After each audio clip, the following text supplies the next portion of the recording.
सवाल ये है कि बारिशें आई, सैलाब आया, लोग बेघर हुए, औरतें बेवा हुई, बच्चे यतीम हुए, गोदें खाली हुई। इन तमाम तरह हालात के बावजूद हमारे अंदर भी कोई नेकी की तब्दीली आई। समझने की बात यह है कि इतनी बड़ी तकालीफ को सुनने और देखने के बाद क्या हमारी जिंदगी के अंदर नेकी का इनकलाब आया कि बेनमाज नमाजी बन जाएं, सूद खाने वाले तौबा कर लें, गलतकारी करने वाले अल्लाह से मुआफ़ी मांग लें, चोरी डकैती करने वाले अल्लाह की पनाह में आ जाएं। मेरी नज़र के अंदर मामला पहले से भी बदतर हो चुका है। ऐसे वाक़यात हमने सुने कि लोग बेचारे बेघर हो रहे हैं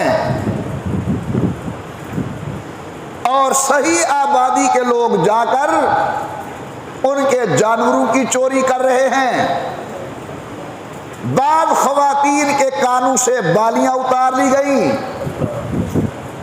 तो ये लम्हे फिक्रिया है पूरी कौम के लिए।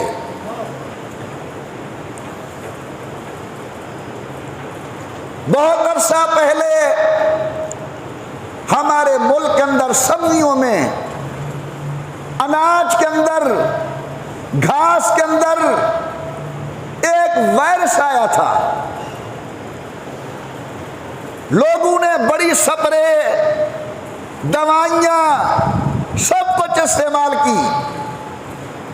आखिर में मशवरा हुआ कि राईवेंड तबलीगी मरकज में चलें। उन दिनों भाई अब्दुल वहाब साहब रहमतुल्लाहि अलैह जिंदा थे। उनकी खिदमत में जाएं, अल्लाह से दुआ कराएं, अल्लाह मियाँ ये अजाब टाल दें, अल्लाह ताला ये मुसीबत दूर फरमा दें। हर इलाके के मुख्तदर जमींदार एक वफद लेकर हजरत हाजी साहब की खिदमत में पहुंचे। अपनी अर्ज गुजारी के हजरत ये हालात हैं, तमाम असबाब जवाब दे चुके हैं, एक वायरस है जो खत्म होने का नाम नहीं ले रहा। तो अल्लाह वाले ने बड़ा अजीब जवाब दिया। हजरत हाजी साहब ने फरमाया कि भाई उस वायरस भेजने वाले अल्लाह को राजी कर लो। ये तकलीफें अल्लाह देते हैं, दुख अल्लाह देते हैं, वबाएं अल्लाह की जानिब से आती हैं। जब कौम इंतहाई सरकश हो जाती है और हुकूकुल्लाह की खुले आम पामाली करने लगती है, हुदूदुल्लाह को तोड़ने लगती है, तो फिर अल्लाह तबारक व तआला कौमों पर इस किस्म के इब्तलाआत और इम्तिहानात और आज़माइशें नाज़िल फरमाते हैं। आपके और मेरे आका ने फरमाया कि जब दो चीजें आम हो जाएंगी उस वक़्त अल्लाह की जानिब से अज़ाब आएंगे। हुजूर ने फरमाया नंबर एक, जब कम तोलना आम हो जाएगा, दुकानदार कम तोलता है और कम तोलने को अपनी कामयाबी समझता है, धोखा देने को अपना फन समझता है। मेरे आका ने फरमाया जिस वक़्त कम तोलना आम हो जाए, यानी बददियानती आम हो जाएगी, उस वक़्त अल्लाह की जानिब से अज़ाब आएंगे।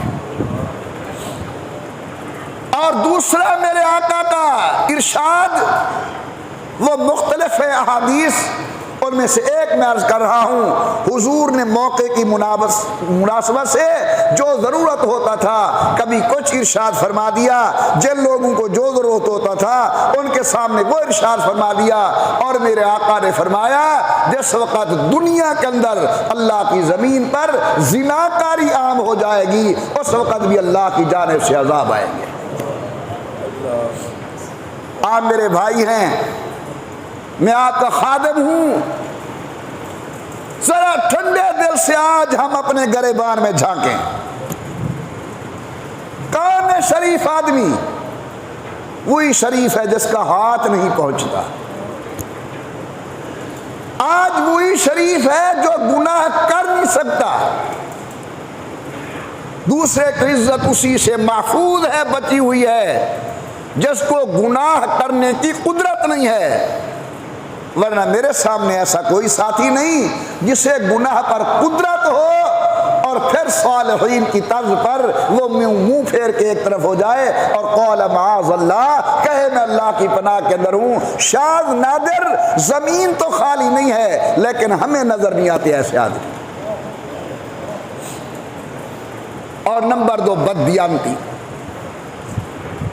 नातोल के अंदर बददियानती, दीनी मसाल बताने में बददियानती, इबादत और मुआमलात के अंदर बददियानती। तो मेरे मोहतरम दोस्तों, अल्लाह किसी कौम पर अजाब नाजिल नहीं करते जब तक कि वो कौम सरकशी के अंदर बढ़ ना जाए। आज हम अपने घरों को देखें, अगर घर के अंदर 10 अफराद रहते हैं, फरमाइए 10 में से बाकायदा नमाज बाजमात अदा करने वाले कितने हैं? अगर मेरे घर के अंदर 5 या 6 ख़वातीन रहती हैं, मैं अपने घर का मुताला करूं कि हमारे घर के अंदर बाकायदा नमाज पढ़ने वाली ख़वातीन कितनी हैं। हम अपने घर पर नजर डालें, हमारे घर के अंदर अल्लाह के कुरान की बाकायदा तिलावत करने वाले लोग कितने हैं। हालात तो हमारे अबतर से अबतर होते जा रहे हैं। बाप अपने नौजवान बेटे को समझा नहीं सकता,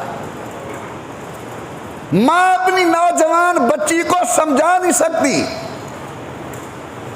क्या तुम्हारे सामने और मेरे सामने यह हालात नहीं है कि नौजवान बच्चे की गलतकारी को देखने के बावजूद वालिद उससे सख्ती नहीं करता, कहते जी बड़ा है, खुदा न खास्ता कोई और कदम ना उठा ले, समझाता है प्यार के साथ, सख्ती करने की सगे बाप को हिम्मत नहीं पड़ती। तो जब हमारे हालात ऐसे होंगे फिर अर्श वाला नाराज होगा। जब जमीन पर जुल्म होगा अल्लाह की जानिब से अजाब नाजिल होंगे। जब जमीन पर रहने वाले सरकश होकर अल्लाह की हुदूद को तोड़ेंगे उस वक़्त अल्लाह की तरफ से अजाब नाजिल होगा।